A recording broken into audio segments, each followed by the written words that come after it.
The color out of space. West of Arkham, the hills rise wild, and there are valleys with deep woods that no axe has ever cut. There are dark, narrow glens where the trees slope fantastically, and where thin brooklets trickle without ever having caught the glint of sunlight. On the gentler slopes there are farms, ancient and rocky, with squat, moss-coated cottages brooding eternally over old New England secrets in the lee of great ledges. But these are all vacant now, the wide chimneys crumbling and the shingled sides bulging perilously beneath low gambrel roofs.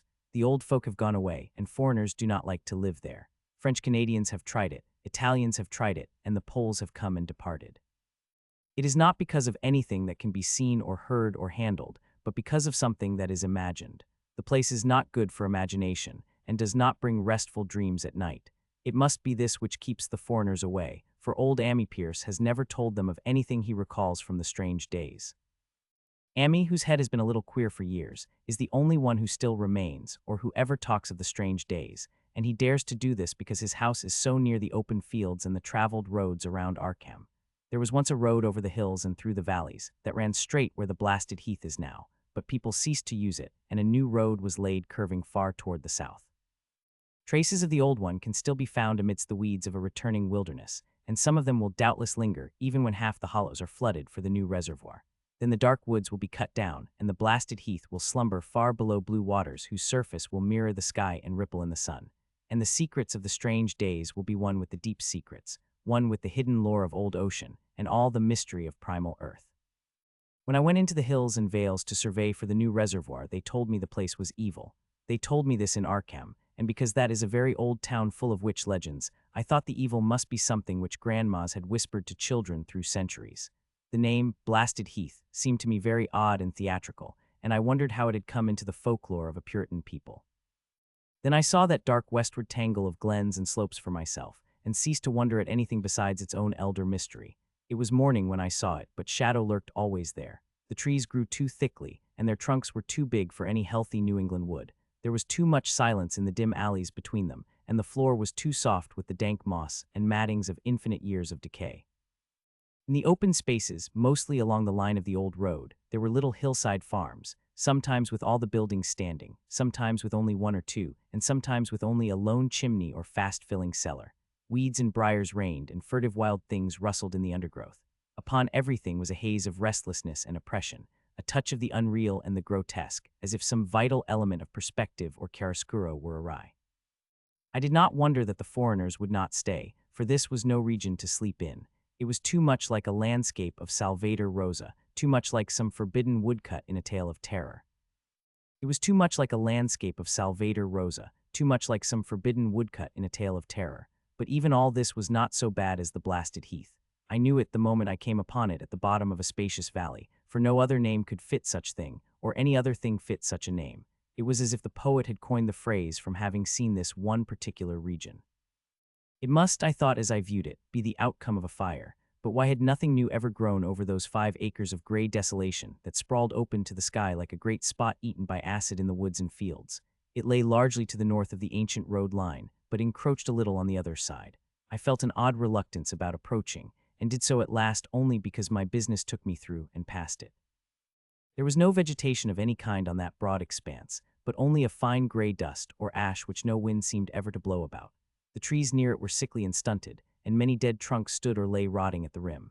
As I walked hurriedly by, I saw the tumbled bricks and stones of an old chimney and cellar on my right, and the yawning black maw of an abandoned well whose stagnant vapors played strange tricks with the hues of the sunlight. Even the long, dark woodland climb beyond seemed welcome in contrast, and I marveled no more at the frightened whispers of Arkham people.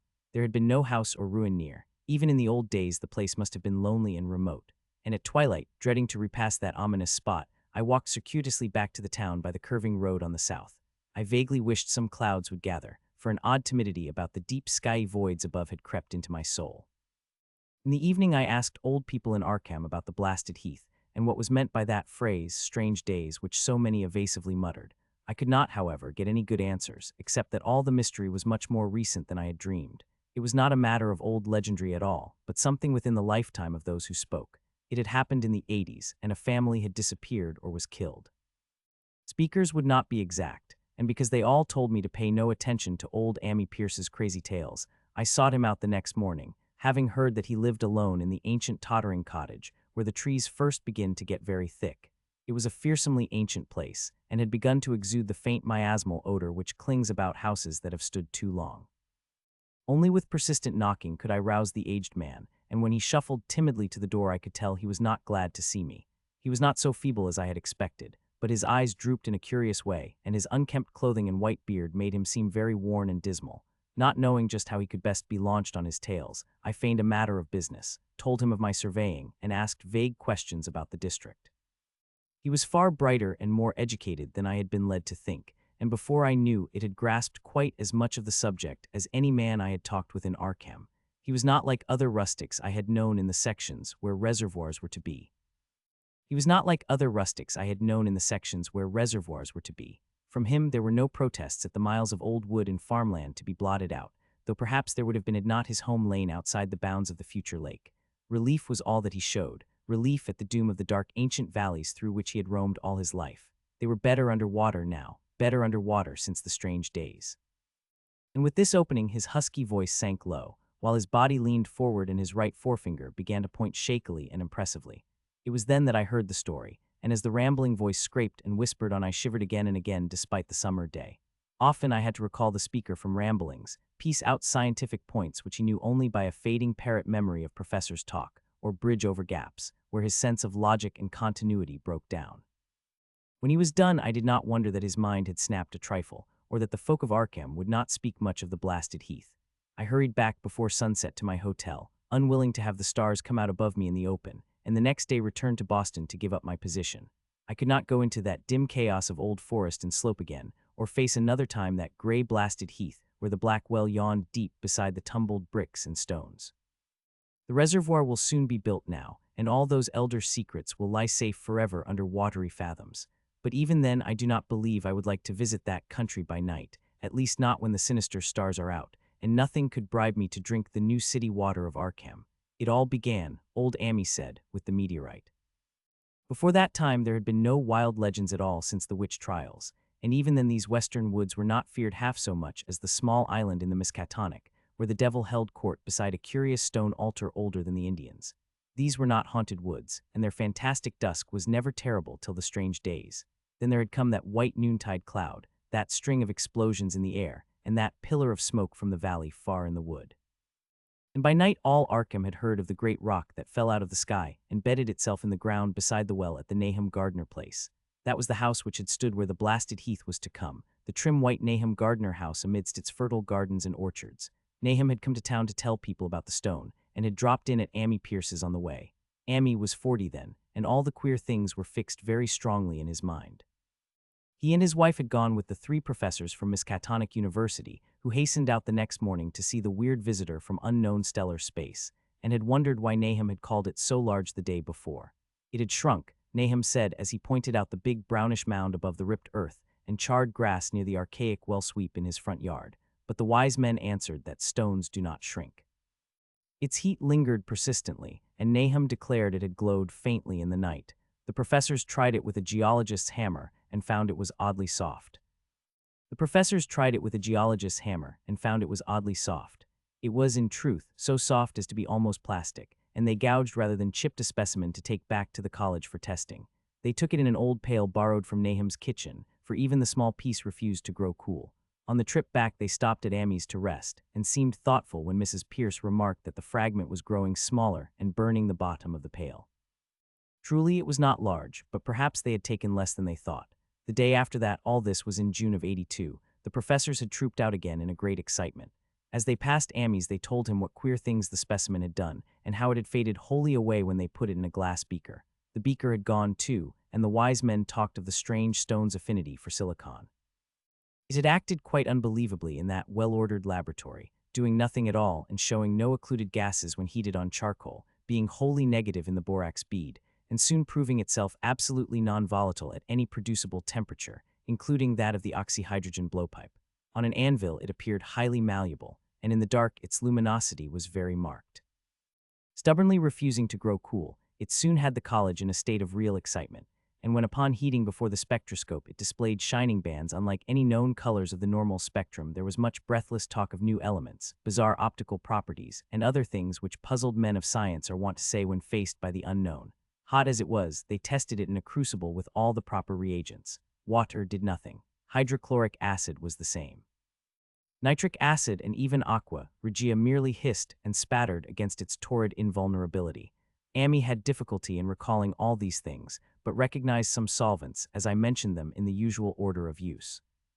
There were ammonia and caustic soda, alcohol and ether, nauseous carbon disulfide and a dozen others, but although the weight grew steadily less as time passed and the fragment seemed to be slightly cooling, there was no change in the solvents to show that they had attacked the substance at all. It was a metal, though, beyond a doubt. It was magnetic, for one thing, and after its immersion in the acid solvents, there seemed to be faint traces of the Widmanstätten figures found on meteoric iron. When the cooling had grown very considerable, the testing was carried on in glass, and it was in a glass beaker that they left all the chips made of the original fragment during the work. The next morning, both chips and beaker were gone without trace, and only a charred spot marked the place on the wooden shelf where they had been. All this the professors told Amy as they paused at his door, and once more he went with them to see the stony messenger from the stars, though this time his wife did not accompany him. It had now most certainly shrunk, and even the sober professors could not doubt the truth of what they saw. All around the dwindling brown lump near the well was a vacant space, except where the earth had caved in, and whereas it had been a good 7 feet across the day before, it was now scarcely 5. It was still hot, and the sages studied its surface curiously as they detached another and larger piece with hammer and chisel. It was still hot, and the sages studied its surface curiously as they detached another and larger piece with hammer and chisel. They gouged deeply this time, and as they pried away the smaller mass, they saw that the core of the thing was not quite homogeneous. They had uncovered what seemed to be the side of a large colored globule embedded in the substance. The color, which resembled some of the bands in the meteor's strange spectrum, was almost impossible to describe, and it was only by analogy that they called it color at all. Its texture was glossy, and upon tapping it appeared to promise both brittleness and hollowness. One of the professors gave it a smart blow with a hammer, and it burst with a nervous little pop. Nothing was emitted, and all trace of the thing vanished with the puncturing. It left behind a hollow spherical space about 3 inches across, and all thought it probable that others would be discovered as the enclosing substance wasted away. Conjecture was vain, so after a futile attempt to find additional globules by drilling, the seekers left again with their new specimen, which proved, however, as baffling in the laboratory as its predecessor. Aside from being almost plastic, having heat, magnetism, and slight luminosity, cooling slightly in powerful acids, possessing an unknown spectrum, wasting away in air, and attacking silicon compounds with mutual destruction as a result, it presented no identifying features whatsoever, and at the end of the tests the college scientists were forced to own that they could not place it. It was nothing of this earth but a piece of the great outside, and as such dowered with outside properties and obedient to outside laws. That night there was a thunderstorm, and when the professors went out to Nahum's the next day they met with a bitter disappointment. The stone, magnetic as it had been, must have had some peculiar electrical property, for it had drawn the lightning, as Nahum said, with a singular persistence. 6 times within an hour the farmer saw the lightning strike the furrow in the front yard, and when the storm was over nothing remained but a ragged pit by the ancient well sweep, half-chocked with caved-in earth. Digging had borne no fruit, and the scientists verified the fact of the utter vanishment. The failure was total, so that nothing was left to do but go back to the laboratory and test again the disappearing fragment left carefully cased in lead. That fragment lasted a week, at the end of which nothing of value had been learned of it. When it had gone, no residue was left behind, and in time the professors felt scarcely sure they had indeed seen with waking eyes that cryptic vestige of the fathomless gulfs outside, that lone, weird message from other universes and other realms of matter, force, and entity. As was natural, the Arkham papers made much of the incident with its collegiate sponsoring, and sent reporters to talk with Nahum Gardner and his family. At least one Boston daily also sent a scribe, and Nahum quickly became a kind of local celebrity. He was a lean, genial person of about 50, living with his wife and 3 sons on the pleasant farmstead in the valley. He and Amy exchanged visits frequently, as did their wives, and Amy had nothing but praise for him after all these years. He seemed slightly proud of the notice his place had attracted, and talked often of the meteorite in the succeeding weeks.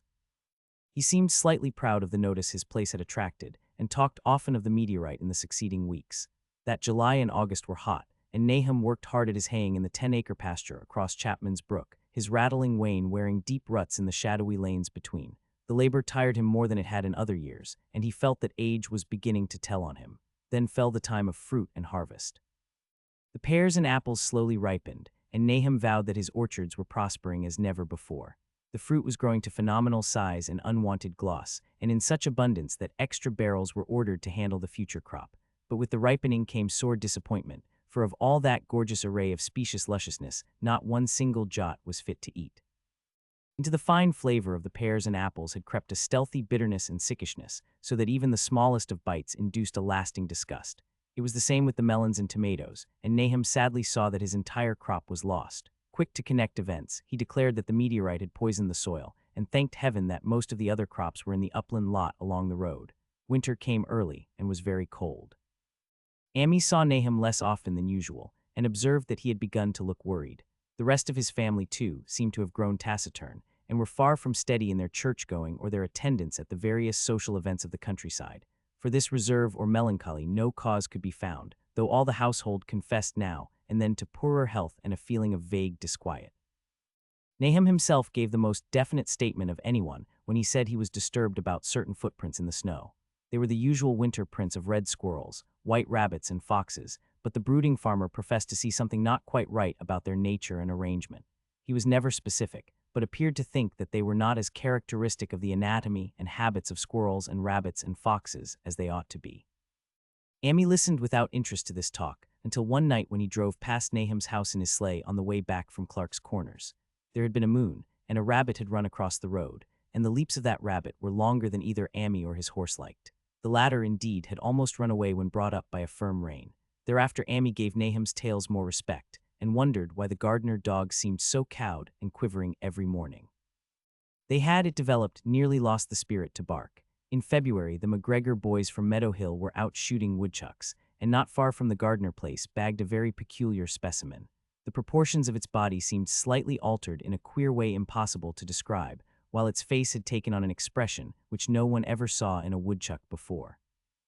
The boys were genuinely frightened, and threw the thing away at once, so that only their grotesque tales of it ever reached the people of the countryside. But the shying of horses near Nahum's house had now become an acknowledged thing, and all the basis for a cycle of whispered legend was fast taking form. But the shying of horses near Nahum's house had now become an acknowledged thing, and all the basis for a cycle of whispered legend was fast taking form. People vowed that the snow melted faster around Nahum's than it did anywhere else, and early in March, there was an odd discussion in Potter's General Store at Clark's Corners. Stephen Rice had driven past Gardner's in the morning, and had noticed the skunk cabbages coming up through the mud by the woods across the road. Never were things of such size seen before, and they held strange colors that could not be put into any words. Their shapes were monstrous, and the horse had snorted at an odor which struck Stephen as wholly unprecedented. That afternoon, several persons drove past to see the abnormal growth, and all agreed that plants of that kind ought never to sprout in a healthy world. The bad fruit of the fall before was freely mentioned, and it went from mouth to mouth that there was poison in Nahum's ground. Of course it was the meteorite, and remembering how strange the men from the college had found that stone to be, several farmers spoke about the matter to them. One day they paid Nahum a visit, but having no love of wild tales and folklore were very conservative in what they inferred. The plants were certainly odd, but all skunk cabbages are more or less odd in shape and hue. Perhaps some mineral element from the stone had entered the soil, but it would soon be washed away. And as for the footprints and frightened horses, of course, this was mere country talk which such a phenomenon as the aerolite would be certain to start. There was really nothing for serious men to do in cases of wild gossip, for superstitious rustics will say and believe anything. And so all through the strange days the professors stayed away in contempt. Only one of them, when given 2 files of dust for analysis in a police job over a year and a half later, recalled that the queer color of that skunk cabbage had been very like one of the anomalous bands of light shown by the meteor fragment in the college spectroscope, and like the brittle globule found embedded in the stone from the abyss. The samples in this analysis case gave the same odd bands at first, though later they lost the property. The trees budded prematurely around Nahum's, and at night they swayed ominously in the wind. Nahum's second son Thaddeus, a lad of 15, swore that they swayed also when there was no wind, but even the gossips would not credit this. Certainly, however, restlessness was in the air. The entire Gardner family developed the habit of stealthy listening, though not for any sound which they could consciously name. The listening was, indeed, rather a product of moments when consciousness seemed half to slip away. Unfortunately, such moments increased week by week, till it became common speech that something was wrong with all Nahum's folks. When the early saxifrage came out, it had another strange color, not quite like that of the skunk cabbage, but plainly related and equally unknown to anyone who saw it. Nahum took some blossoms to Arkham and showed them to the editor of the Gazette, but that dignitary did no more than write a humorous article about them, in which the dark fears of rustics were held up to polite ridicule. It was a mistake of Nahum's to tell a stolid city man about the way the great, overgrown morning-cloak butterflies behaved in connection with these saxifrages. It was a mistake of Nahum's to tell a stolid city man about the way the great, overgrown morning-cloak butterflies behaved in connection with these saxifrages.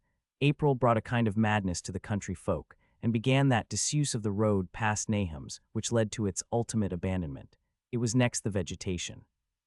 All the orchard trees blossomed forth in strange colors, and through the stony soil of the yard and adjacent pasturage, there sprang up a bizarre growth which only a botanist could connect with the proper flora of the region.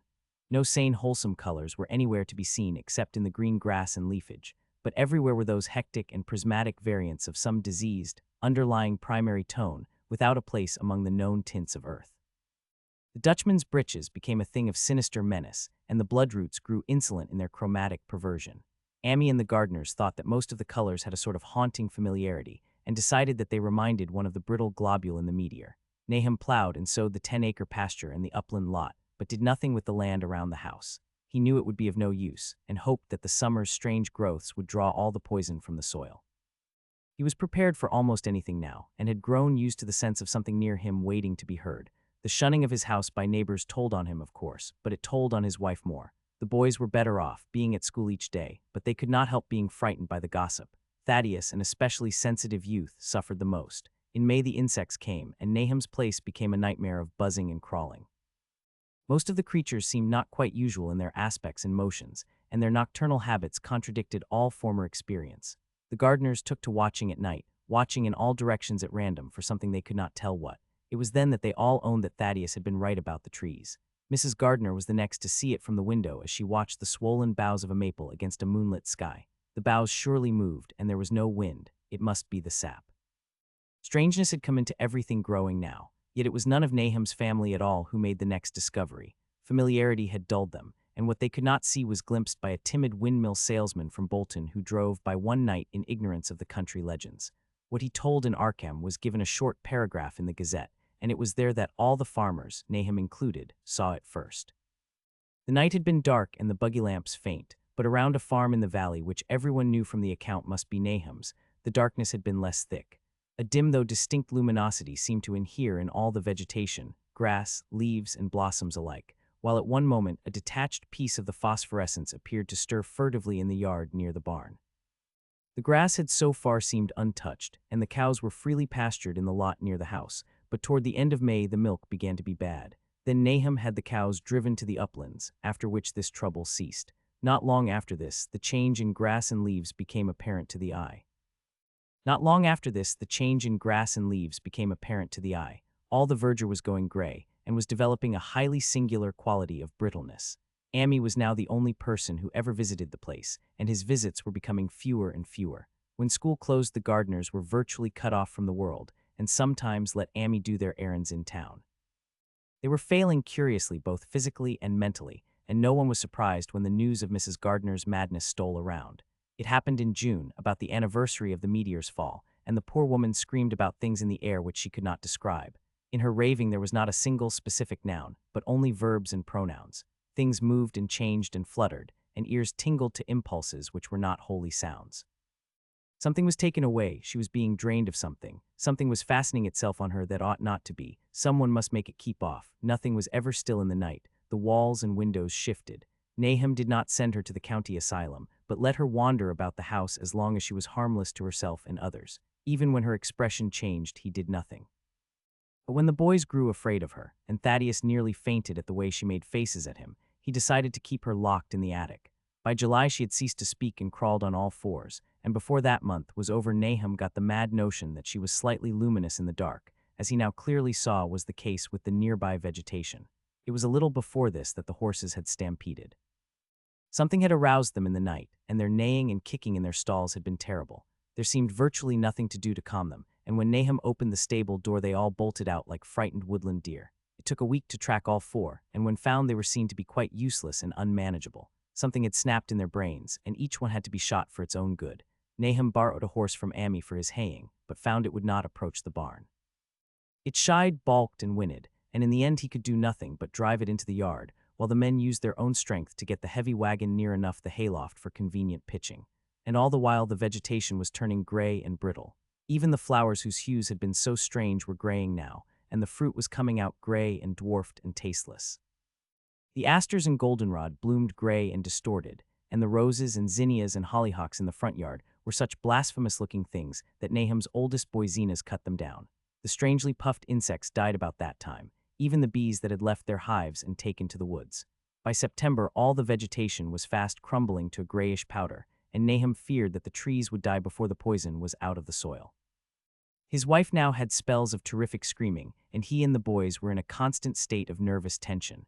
They shunned people now, and when school opened the boys did not go. But it was Amy, on one of his rare visits, who first realized that the well water was no longer good.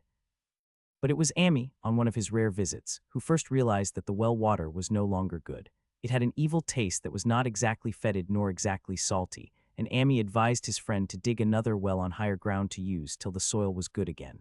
Nahum, however, ignored the warning, for he had by that time become callous to strange and unpleasant things. He and the boys continued to use the tainted supply, drinking it as listlessly and mechanically as they ate their meager and ill-cooked meals, and did their thankless and monotonous chores through the aimless days. There was something of stolid resignation about them all, as if they walked half in another world between lines of nameless guards to a certain and familiar doom. Thaddeus went mad in September after a visit to the well. He had gone with a pail and had come back empty-handed, shrieking and waving his arms, and sometimes lapsing into an inane titter or a whisper about the moving colors down there. 2 in one family was pretty bad, but Nahum was very brave about it. He let the boy run about for a week until he began stumbling and hurting himself, and then he shut him in an attic room across the hall from his mother's. The way they screamed at each other from behind their locked doors was very terrible, especially to little Merwin, who fancied they talked in some terrible language that was not of earth. Merwin was getting frightfully imaginative, and his restlessness was worse after the shutting away of the brother who had been his greatest playmate. Almost at the same time, the mortality among the livestock commenced. Poultry turned grayish and died very quickly, their meat being found dry and noisome upon cutting. Hogs grew inordinately fat, then suddenly began to undergo loathsome changes which no one could explain. Their meat was of course useless, and Nahum was at his wits' end. No rural veterinary would approach his place, and the city veterinary from Arkham was openly baffled. The swine began growing gray and brittle and falling to pieces before they died, and their eyes and muzzles developed singular alterations. It was very inexplicable, for they had never been fed from the tainted vegetation. Then something struck the cows. Certain areas or sometimes the whole body would be uncannily shriveled or compressed, and atrocious collapses or disintegrations were common. In the last stages, and death was always the result, there would be a graying and turning brittle like that which beset the hogs. There could be no question of poison, for all the cases occurred in a locked and undisturbed barn. No bites of prowling things could have brought the virus, for what live beast of earth can pass through solid obstacles? It must be only natural disease, yet what disease could wreak such results was beyond any mind's guessing.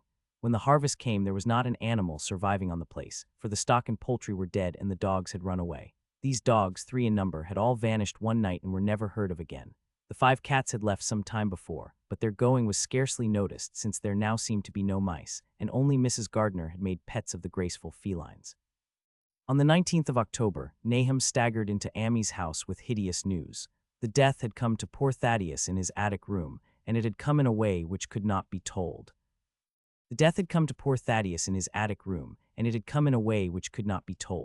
Nahum had dug a grave in the railed family plot behind the farm and had put therein what he found. There could have been nothing from outside, for the small barred window and locked door were intact, but it was much as it had been in the barn. Amy and his wife consoled the stricken man as best they could, but shuddered as they did so. Stark terror seemed to cling round the Gardners and all they touched, and the very presence of one in the house was a breath from regions unnamed and unnameable. Amy accompanied Nahum home with the greatest reluctance, and did what he might to calm the hysterical sobbing of little Merwin. Zenas needed no calming. He had come of late to do nothing but stare into space and obey what his father told him, and Amy thought that his fate was very merciful. Now and then Merwin's screams were answered faintly from the attic, and in response to an inquiring look, Nahum said that his wife was getting very feeble. When night approached, Amy managed to get away, for for not even friendship could make him stay in that spot when the faint glow of the vegetation began, and the trees may or may not have swayed without wind. It was really lucky for Amy that he was not more imaginative. Even as things were, his mind was bent ever so slightly, but had he been able to connect and reflect upon all the portents around him, he must inevitably have turned a total maniac.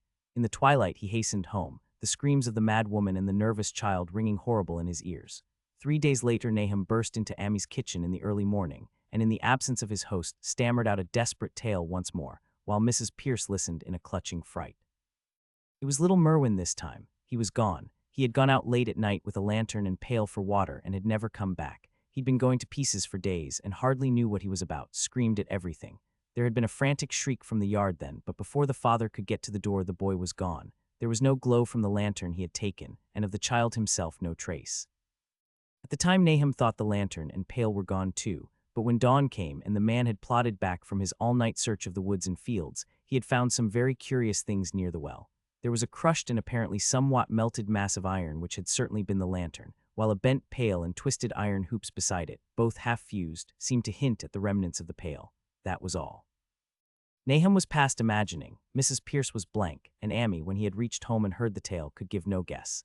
Merwin was gone, and there would be no use in telling the people around, who shunned all gardeners now. No use either in telling the city people at Arkham who laughed at everything. Thad was gone, and now Merwin was gone. Something was creeping and waiting to be seen and heard.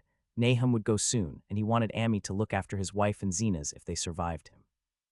It must all be a judgment of some sort, though he could not fancy what for, since he had always walked uprightly in the Lord's ways so far as he knew. It must all be a judgment of some sort, though he could not fancy what for, since he had always walked uprightly in the Lord's ways so far as he knew. For over 2 weeks Amy saw nothing of Nahum, and then, worried about what might have happened, he overcame his fears and paid the gardener place a visit. There was no smoke from the great chimney, and for a moment the visitor was apprehensive of the worst. The aspect of the whole farm was shocking. Grayish withered grass and leaves on the ground, vines falling in brittle wreckage from archaic walls and gables, and great bare trees clawing up at the gray November sky with a studied malevolence which Amy could not but feel had come from some subtle change in the tilt of the branches. But Nahum was alive after all. He was weak and lying in a couch in the low-ceiled kitchen, but perfectly conscious and able to give simple orders to Zena's. The room was deadly cold, and as Amy visibly shivered, the host shouted huskily to Zena's for more wood. Wood indeed was sorely needed, since the cavernous fireplace was unlit and empty, with a cloud of soot blowing about in the chill wind that came down the chimney. Presently Nahum asked him if the extra wood had made him any more comfortable, and then Amy saw what had happened. The stoutest cord had broken at last, and the hapless farmer's mind was proof against more sorrow. Questioning tactfully, Amy could get no clear data at all about the missing Zenas. In the well, he lives in the well, was all that the clouded father would say. Then there flashed across the visitor's mind a sudden thought of the mad wife, and he changed his line of inquiry. "Nabby, why, here she is," was the surprised response of poor Nahum, and Amy soon saw that he must search for himself. Leaving the harmless babbler on the couch, he took the keys from their nail beside the door and climbed the creaking stairs to the attic. It was very close and noisome up there, and no sound could be heard from any direction.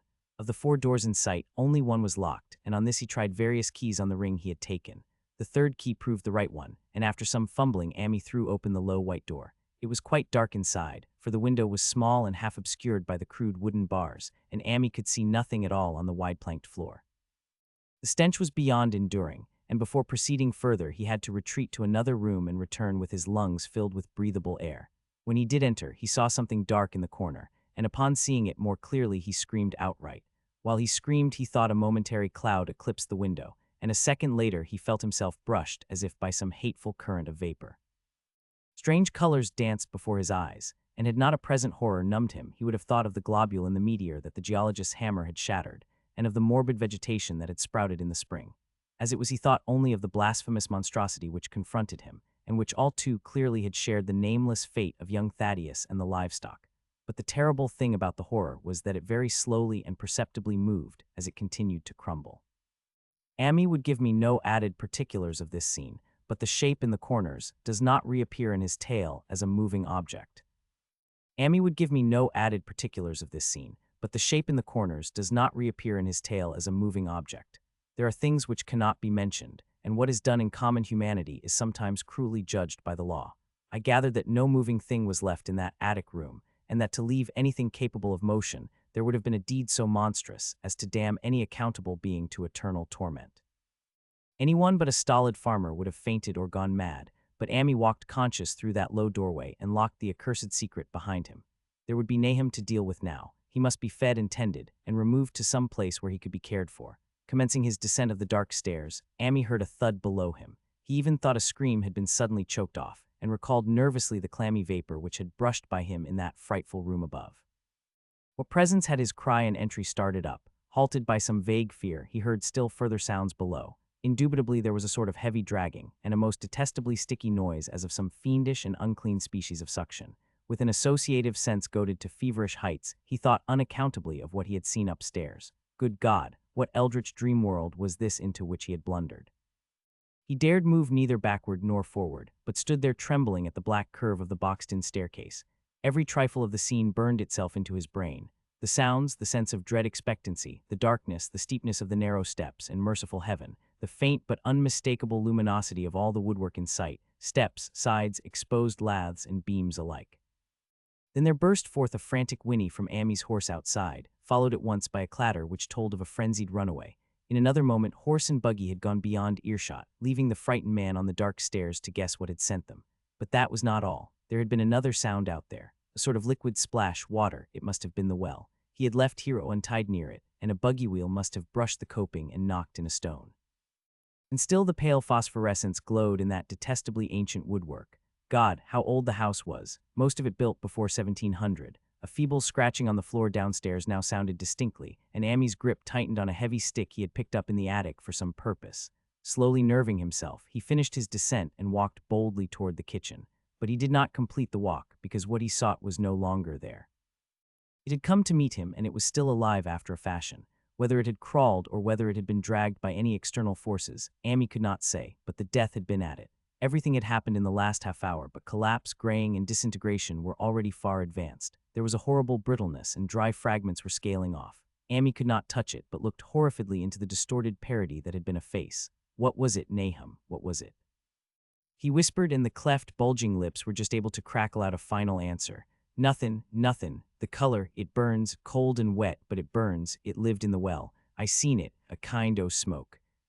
A kind o' smoke, just like the flowers last spring. The well shone at night.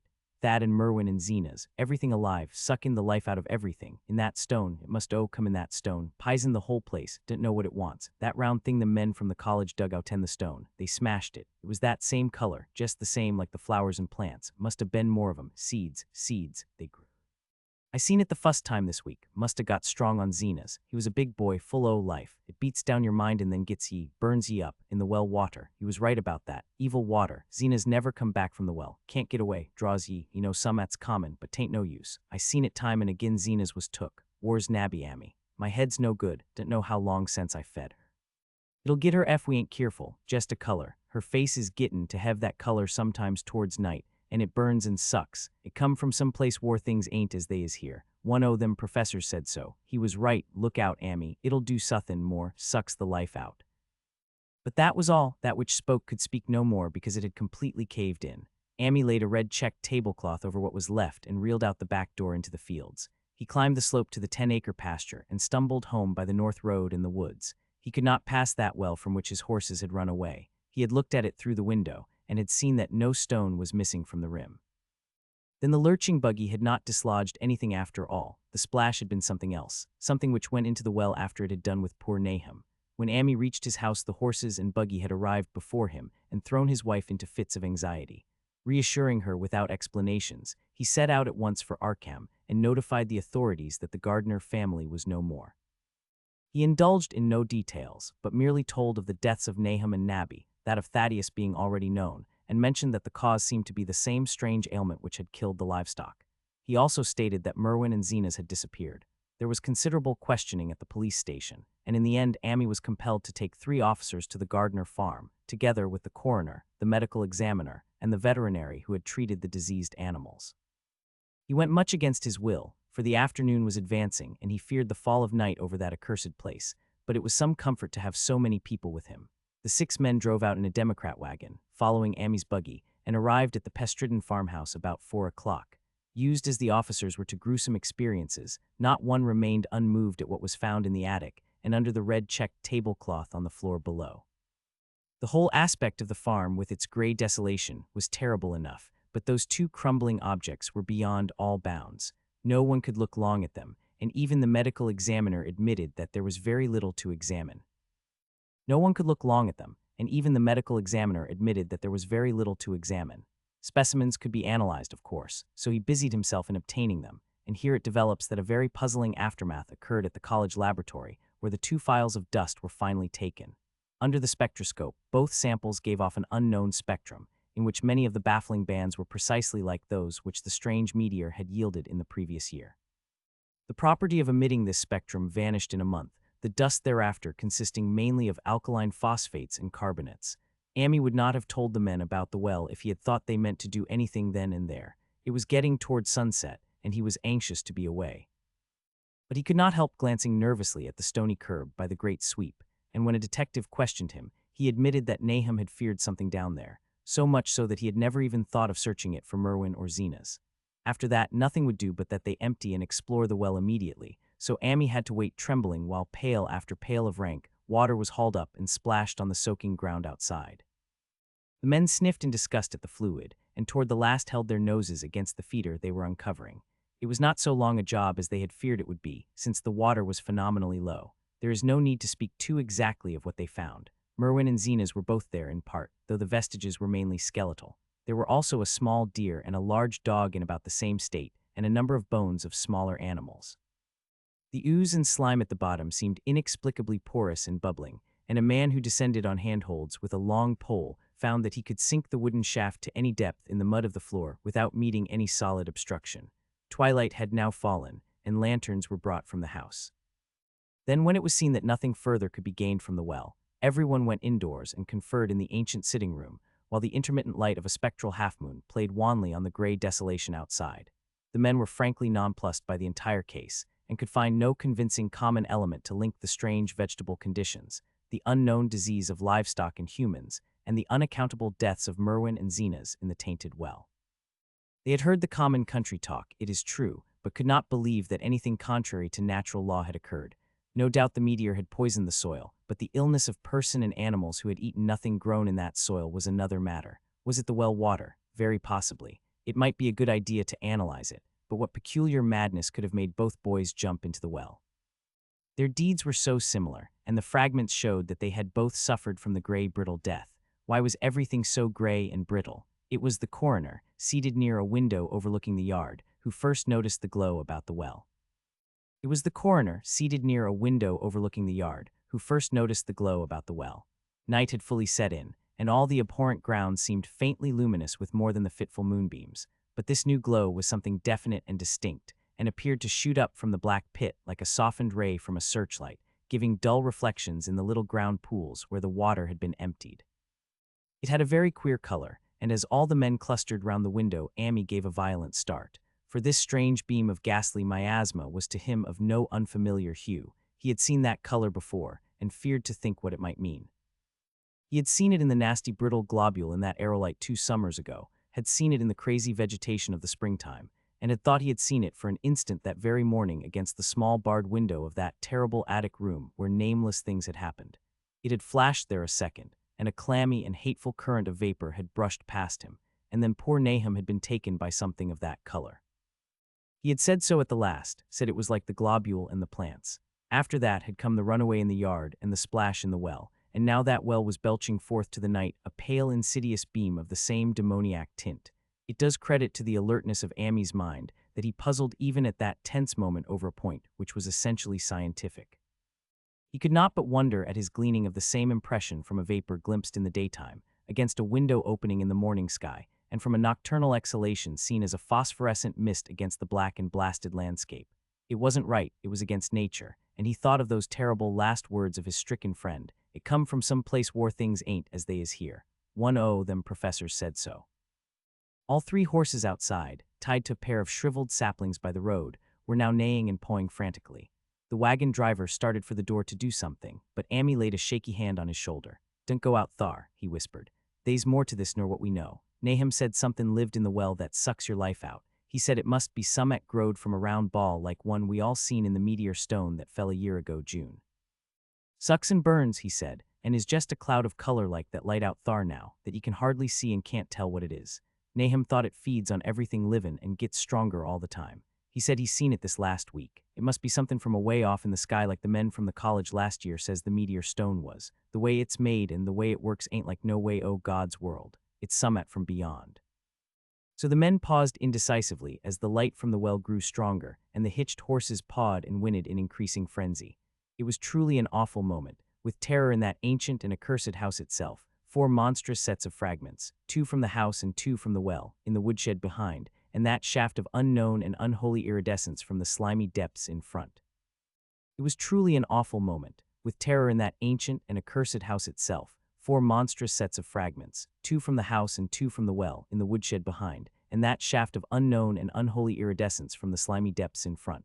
Amy had restrained the driver on impulse, forgetting how uninjured he himself was after the clammy brushing of that colored vapor in the attic room, but perhaps it is just as well that he acted as he did.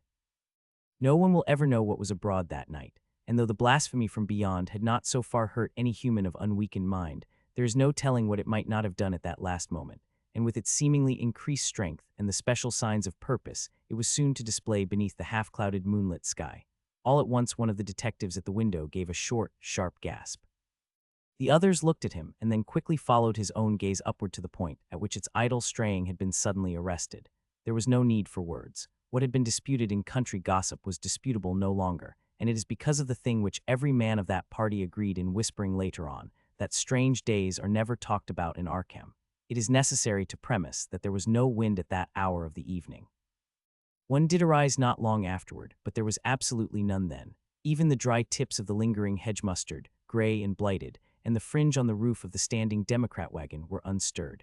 And yet amid that tense, godless calm the high bare boughs of all the trees in the yard were moving. They were twitching morbidly and spasmodically, clawing in convulsive and epileptic madness at the moonlit clouds, scratching impotently in the noxious air, as if jerked by some allied and bodiless line of linkage, with subterrene horrors writhing and struggling below the black roots. Not a man breathed for several seconds. Then a cloud of darker depth passed over the moon, and the silhouette of clutching branches faded out momentarily. At this there was a general cry, muffled with awe, but husky and almost identical from every throat. For the terror had not faded with the silhouette, and in a fearsome instant of deeper darkness, the watchers saw wriggling at the treetop height 1,000 tiny points of faint and unhallowed radiance, tipping each bough like the fire of St. Elmo, or the flames that come down on the apostles' heads at Pentecost. It was a monstrous constellation of unnatural light, like a glutted swarm of corpse-fed fireflies dancing hellish sarabands over an accursed marsh, and its color was that same nameless intrusion which Amy had come to recognize and dread. All the while the shaft of phosphorescence from the well was getting brighter and brighter, bringing to the minds of the huddled men a sense of doom and abnormality which far outraced any image their conscious minds could form. It was no longer shining out, it was pouring out, and as the shapeless stream of unplaceable color left the well it seemed to flow directly into the sky. And in the fearsome instant of deeper darkness, the watchers saw wriggling at that treetop height 1,000 tiny points of faint and unhallowed radiance, tipping each bough like the fire of St. Elmo.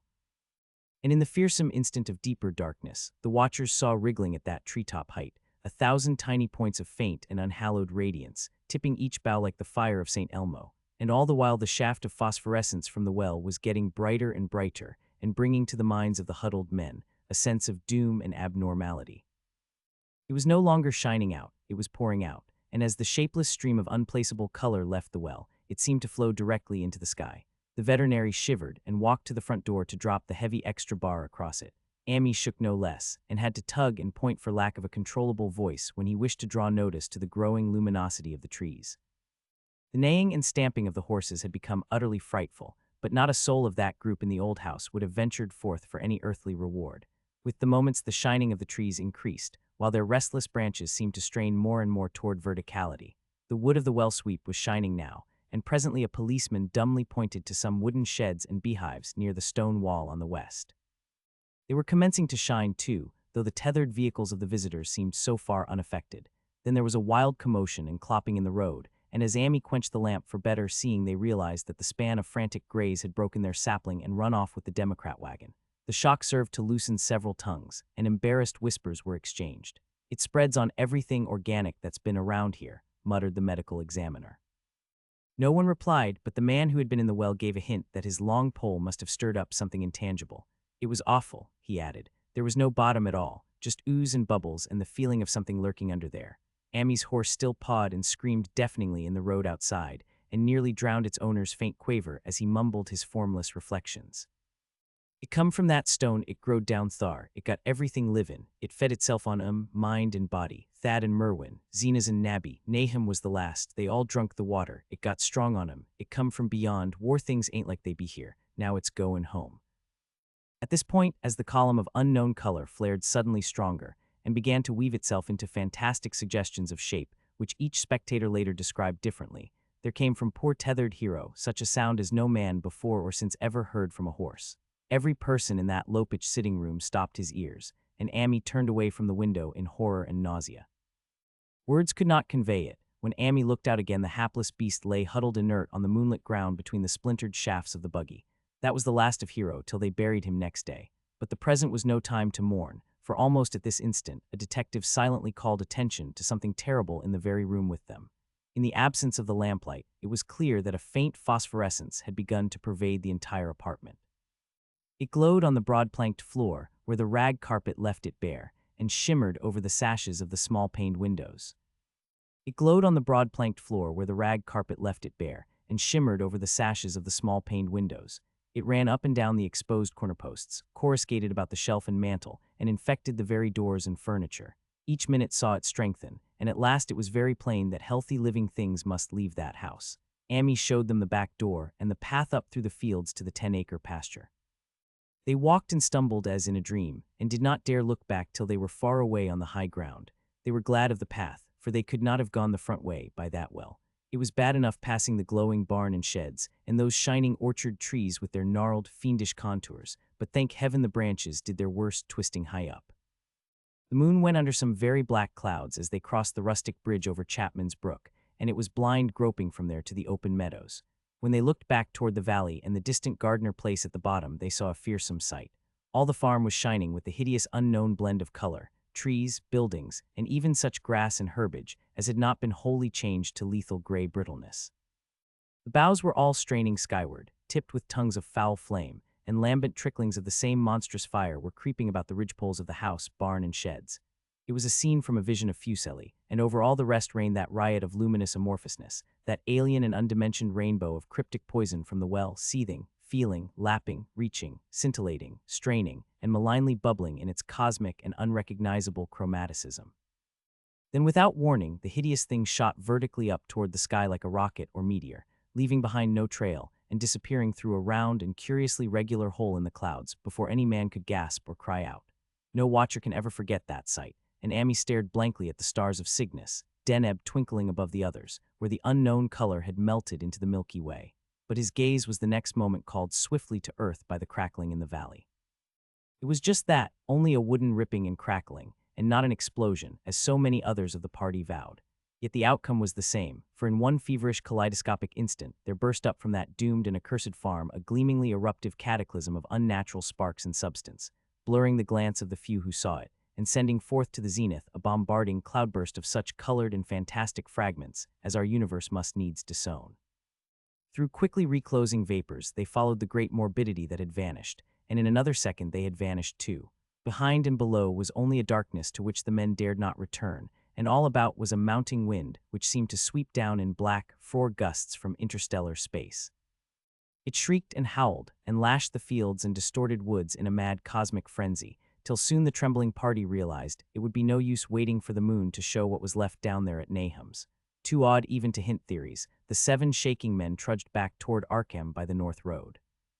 Too awed even to hint theories, the 7 shaking men trudged back toward Arkham by the north road. Amy was worse than his fellows, and begged them to see him inside his own kitchen, instead of keeping straight on to town.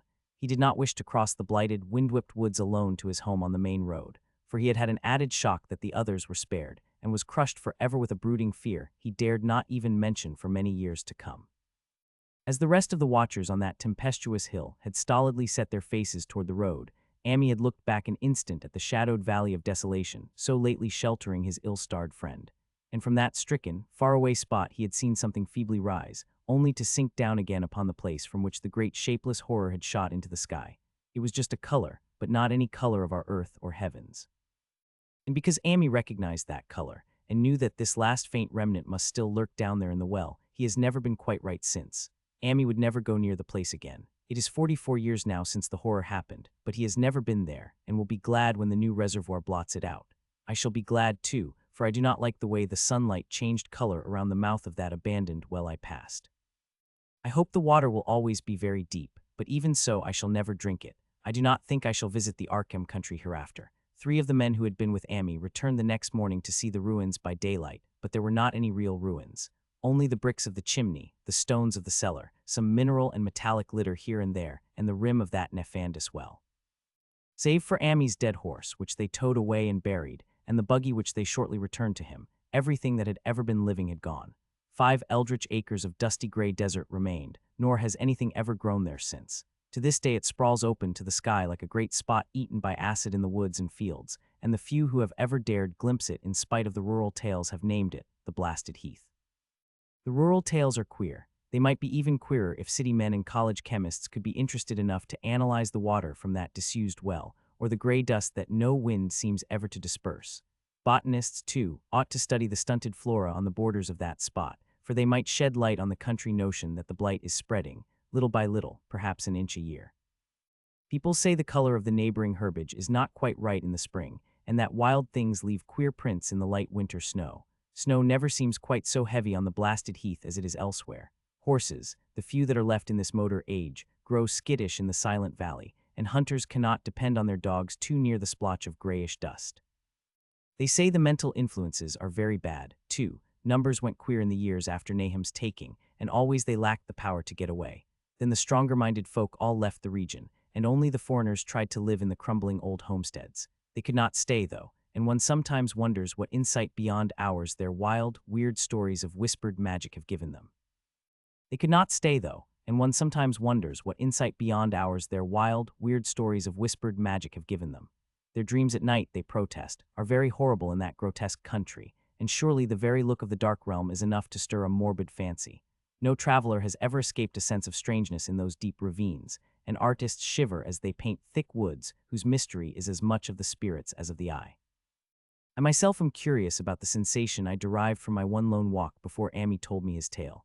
When twilight came, I had vaguely wished some clouds would gather, for odd timidity about the deep skyey voids above had crept into my soul. Do not ask me for my opinion. I do not know, that is all. There was no one but Amy to question, for Arkham people will not talk about the strange days, and all 3 professors who saw the aerolite and its colored globule are dead.